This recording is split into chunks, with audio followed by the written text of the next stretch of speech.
dude? What's up, dude? How are you? I'm good. How are you? Good. You get your chain guide and everything built up? That's on the full suspension bike. Trying a last minute bike build. So you are on a REEB as well. Yep. So, ladies and gentlemen, one of my idols, Jeff Lenosky.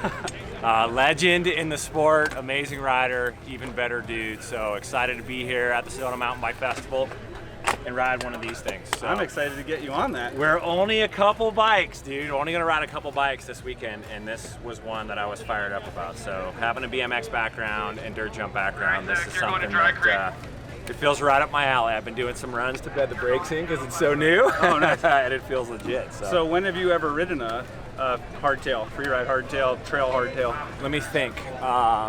Never. Right. So same with me. Prior to REEB, I was with a different brand and they never made anything like this. So when I started riding for them, it was super exciting. And the first bike I got was called REDikyelous. So it was the REEB ReDikyelous. I got it, I liked it, but it wasn't quite perfect. It was more traditional cross country. Yeah. 67-degree head angle, shorter top tube, more diamond frame. Yep. Okay. But then I started, well, I went to Sea Otter. All my stuff got stolen afterwards. So my trials bike got stolen, my suspension bike got stolen.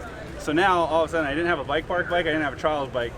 I spent all my time riding that REDikyelous. Yeah. And I would take it to Mountain Creek and send it off the big drops, and I would go for trail rides, and it was cool. But I started to notice that on a hardtail, once you start going down really steep stuff, the headtube angle gets steep really fast. Yep, I bet. So on a suspension bike, everything squats together, so you know, it kind of stays neutral. On a hardtail, that 67-degree head angle, when I rode down Horsey's Bench, it's at like 72, you know? That's crazy. So I was like, this thing is a little twitchy. So I pitched the idea to the guys at REEB, let's make it longer, lower, slacker. And they made it for me, and then people started asking about it, so we put it into production. That's one of the cool things about working with such a small brand. Like, you throw an idea out, and then within 2 months it's a production bike. So yeah, that is pretty cool. I think very few people are in that position where they have that relationship with the manufacturer. So your direct input immediately Made a has bike a that result. you're on, and I'm yeah, it's pretty So cool. talk about Headtube Angle. This thing's 65. It's a 65-degree head angle. Okay. It's a 75-degree seat tube. Yep. But on the XL it's a 74 because I think it's a little disproportionate. So one thing people should think about is on a hardtail, I didn't want to go 60, 76, 77 like some of the bikes because there's no sag. Yeah. So that bike is 77 when it's sitting on the ground. Second you sit on it, it's 75 anyway. And on a hardtail, you kind of want to drive into the pedals a tiny bit. And the other thing, which I'm sure you spend a lot of time riding all these modern bikes, a 76, 77-degree seat tube angle for technical climbing, that seat's always under your butt. Yeah. And 75, I think it moves it back just enough where you could kind of, you know, if you're doing a technical climbing, your seat's still up, you could sort of still get in front of the nose. Try doing that at 77 degrees. You have to have your seat tube down all the time. So that was a the lot. other crazy thing that jumped out at me was the chainstays. Chainstays are super short. So the chainstays on this bike are shorter than what I was riding on my 26-inch trials bike for 17 years. That's amazing. But with longer travel, Yeah. longer front ends, Yeah. steeper seat tubes, they're not wheelie machines. So old mountain bike technology was always long chainstays because you're going to wheelie up a hill. Yeah. But on a 75-degree seat tube angle, your weight's forward, so you can get away with that short seat tube, the short chainstays now. You're on a large? I'm on a large, you're on a medium, Okay. and a small. So it's a little confusing because we only did 3 frame sizes. There's so much standover height, Yeah. there's no reason to do small, medium, large, extra large. So it's actually SML, but it's short, medium, long. Okay. So you just pick whatever. You can see you got plenty of standover. Dude, yeah, the standover is great. I could sizing. you could ride a medium, I could ride Yeah, a medium. it feels legit. You could ride this extra large, Yeah. if you wanted to. Standover is not an issue. With long dropper posts, doesn't matter anymore. Okay, so then in addition to this, we got the REDikyelous, but you're ripping the full squish that looks pretty rad. Which is also sweet, and one of the really cool things about working with a really small brand. So we have a bike called the Squeeb. It was a 145 millimeter travel bike when I started riding for REEB. Yeah. We started redesigning it.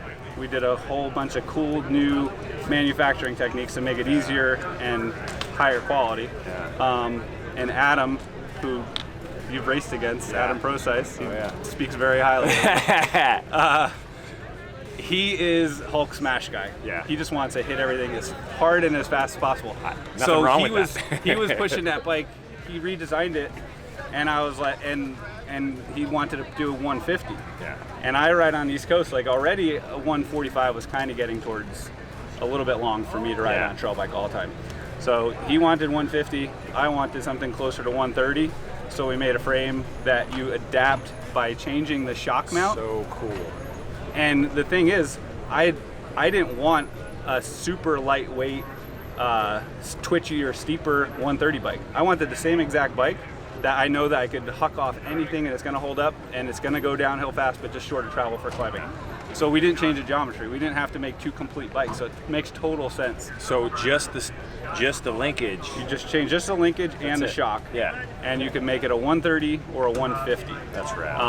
When you change the linkage, it does change the head tube a half a degree, so it makes it a tiny bit steeper, which is good for a 130. Oh yeah. But still keeps it steep or slack, and all the geometry stays the same. It's so cool to get the manufacturing, like the engineering, the manufacturing insight now with what you guys can do with the machine process and how much movement there is and variability. Dude, it's the funnest thing. Like prior to this, I spent 22 years in the bike industry.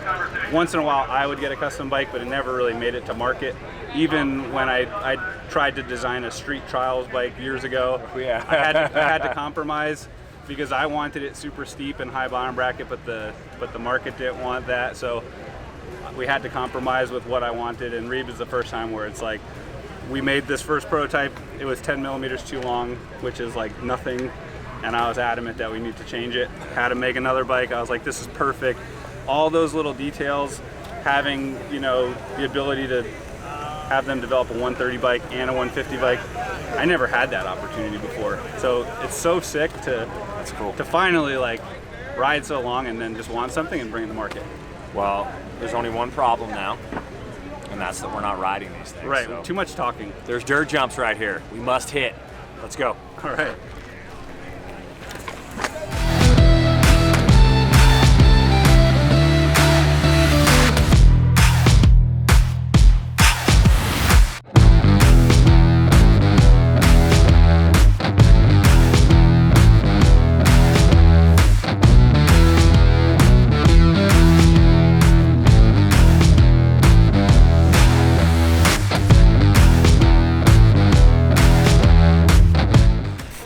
All right, Rich, hitting these jumps are super fun on those bikes. Yep. But I want you to know this is a trail bike. Okay. So we have the Rich Drew Technical Trail Climb Challenge right here. We're gonna ride this trail backwards. So this is normally a drop down. We're gonna do easy, medium, difficult.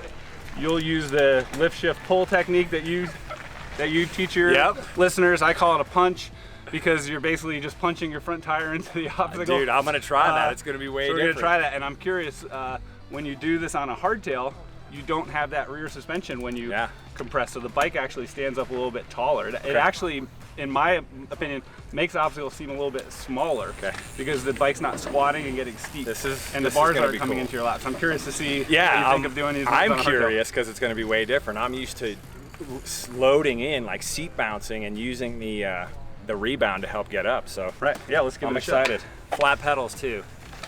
You got everything. I know. I got everything. All the cards stacked out, against me. This isn't going to end up good.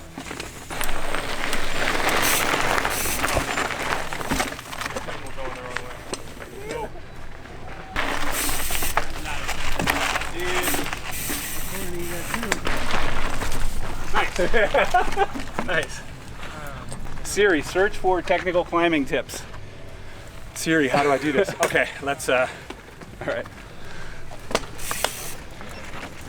Dude, if you can maximize the hardtail, I can see how it would be to your advantage, but the dynamic is very different. Right, totally. So not loading in and getting lift, but being a little bit more dynamic and understanding that there's no dissipation of my input. It's cool. It's fun, it's different. Yeah, I might be ready to join the hardtail party. Nice. The tricky thing about this one is, if you go straight, it's the tallest part on that outside left-hand side. So you're trying to get over if you cheat to the inside, it's a little bit more of a turn, but it's gonna be a little bit tougher to get to. Dude, I don't have those hops. I can't do that hop business.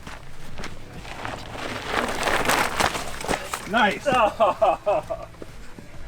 All right, hang on. I think we can get it now. Nice. Perfect. It's all the bike. It's all the bike.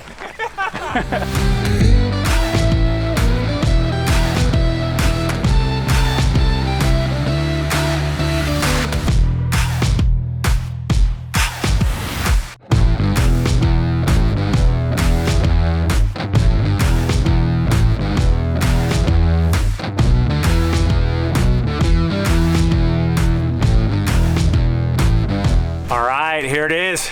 No better way to start the Sedona Mountain Bike Festival than a hardtail party on the REEBs with Jeff Lenosky. So, dude, that was a blast. That was very eye-opening. Dude, the worst part about doing the wrap-up right now is I wanted to ask your viewers, you ready? Did I do it right? You did, dude. Look at this guy. We're gonna hit some jumps. Are you ready? Are you ready? Dude, that was a blast. Seriously. That was super fun. Thank you. I appreciate it. I'm gonna go out on a limb and say everybody watching this already follows this dude's channel. If you don't, you need to, because his skill is off the charts. So I'm fired up because I really feel like in this short amount of time, I learned a lot. I had a blast ripping this bike. I might have to see if Jeff can get me a good deal on one. I'm sure we could make that happen. So moving forward, I think Jeff and I have talked a little bit about getting him out to Northwest Arkansas and shredding some trail, so I hope we can make that happen. Absolutely. Anything else you have to add, dude? No, I'm loving the content you're putting out. It's super educational for your viewers, so it's good to see people embracing technical riding. That's what I'm all about. So Yeah. I love watching your channel, and Sweet. It's fun to get out here and ride. Well, hopefully we'll get some more technical climbing challenges in Northwest Arkansas. So, all right, you know what to say now? No. Peace out, dumpers. Nice.